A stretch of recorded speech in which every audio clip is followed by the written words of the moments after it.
Hi guys, so I wanted to make a video showing the 4 scenes that I believe should have stayed in the final cut of Harry Potter. The scenes are from the last few movies in the series and each have their own impact. Now a quick disclaimer, some streaming services choose to keep the deleted scenes in, so depending where you watch the movies, you might have seen some of the scenes that I'm going to show you here today.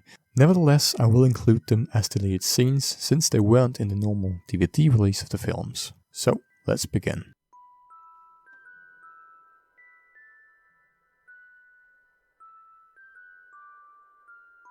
This isn't just goodbye, boy, is it? This is farewell.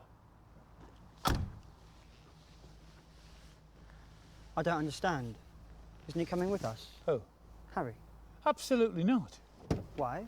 Why? Well, because he doesn't want to, do you, boy? Absolutely not. No. Besides, I'm just a waste of space, isn't that right, Vernon? Come on, Dudley, we're off.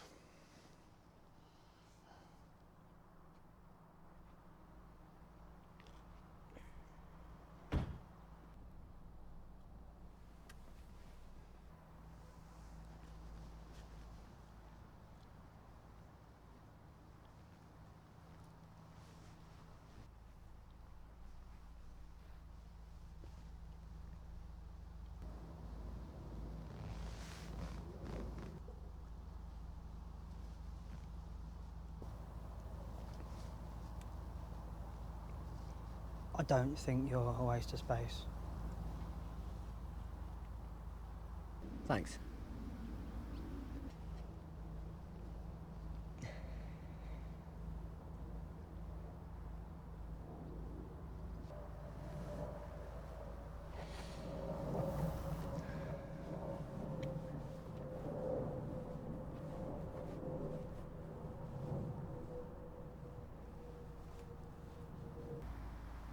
See you, Big D. Oh.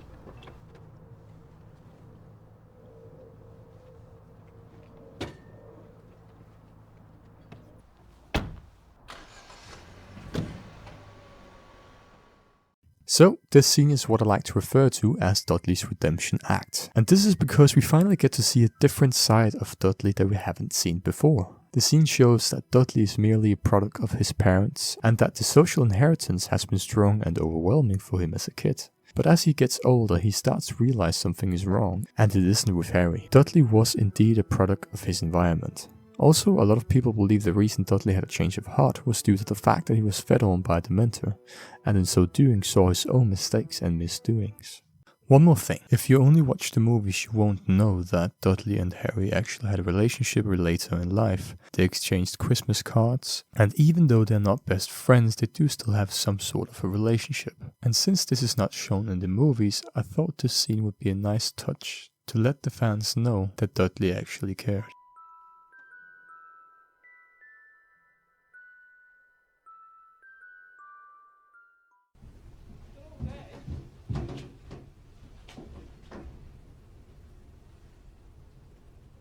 I have lived in this house for 20 years. And now in a single night, I'm expected to leave. They'll torture you. If they think for a moment you know where I'm going, they'll stop at nothing. Do you think I don't know what they're capable of? You didn't just lose a mother that night in Godric's Hollow, you know. I lost a sister.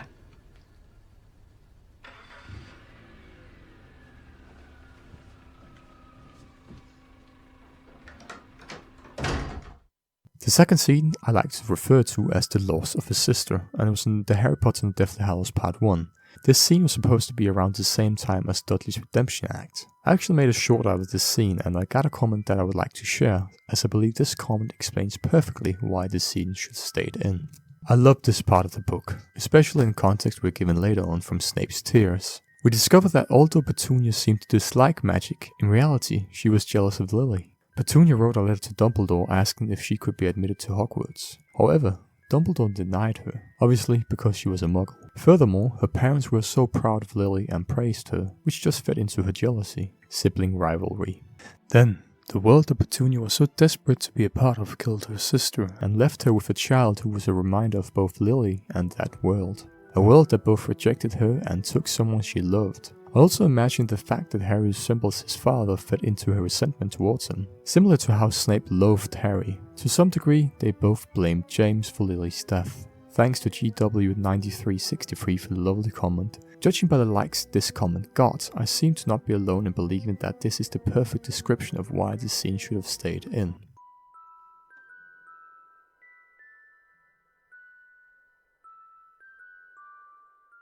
He's still with us. In here. They didn't die in vain.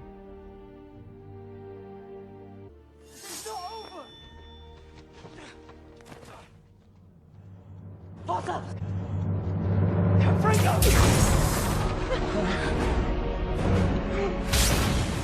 The next scene I like to refer to as Draco Malfoy, the Ally, and it's from the Harry Potter and the Deathly Hallows Part 2. This scene has been edited a bit to show exactly how it will look in the movie, and it might be difficult to see exactly what it is that this scene portrays, so let me explain. In Harry Potter and the Deathly Hallows Part 2, just before the final battle of Hogwarts begins, Harry is presumed dead by Voldemort and all others. But all of a sudden he wakes up and runs away while trying to curse the Death Eaters, meaning he had his wand on him. However, in the clip you just saw, Draco Malfoy instead throws Harry a wand so that he can protect himself. Draco then keeps running to the other side so that he can help his fellow students as well as teachers defend Hogwarts. The reason I believe this scene should have stayed in is mostly due to the fact that we have waited a long time to find out what side Draco is on. In this scene, his true colors are revealed. He made his choice.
This last scene might seem a bit weird, but I would like to refer to it as children at war, and to me it has a deeper meaning than simply a rabbit hunt. In the scene we see Harry and Ron chase after a rabbit, trying to catch it so they can have dinner. However, during the hunt, Ron casts a spell that almost hits Harry, and so their true nature is revealed. They start to run around playing, and we see that they simply are children who have been planted in this horrific war. And then in the end of the scene they wake up from this elusive child's play and realize that they no longer are safely at school. They are in a war, and their wands are powerful instruments of death. They cannot afford to be children any longer. If you are a Harry Potter fan and enjoyed this video, you might also enjoy some of the other videos on my channel, like the ones you see on your screen right now. My channel is filled with Harry Potter content, theories, news and more, so make sure to check that out. Till next time, bye guys.